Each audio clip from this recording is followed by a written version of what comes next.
ஈடுபட்டு வருகின்றனர்.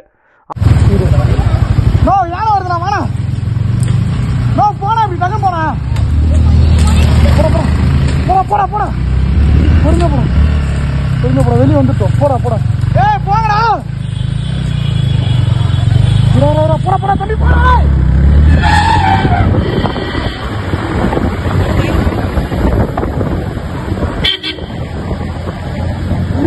வால்பாறை மற்றும் சுற்றுவட்டார பகுதிகளில் கோடை வெயிலுக்கு இடையே தற்பொழுது சாரல் மழை பெய்ய தொடங்கியுள்ளது. இதனால் வில்லோனி பகுதிகளில் இருந்த காட்டு யானை பொள்ளாச்சி வால்பாறை சாலை பகுதிகளில் இரவு நேரங்களில் சுற்றித் திரிந்து வருகிறது.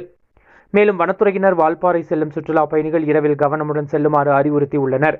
இந்நிலையில் வால்பாறை சாலை பகுதியில் ஒற்றை காட்டு யானை வால்பாறை அரசு பேருந்தை நோக்கி வரும் வீடியோ தற்பொழுது சமூக வலைதளங்களில் வைரலானதை அடுத்து வால்பாறை வனச்சரகர் வெங்கடேசன் உத்தரவின் பெயரில் கணேசன் ஃபாரஸ்ட் தலைமையில் 2 குழுக்களாக பிரிக்கப்பட்டு காட்டு யானையை தீவிர கண்காணிப்பில் ஈடுபட்டு வருகின்றனர்.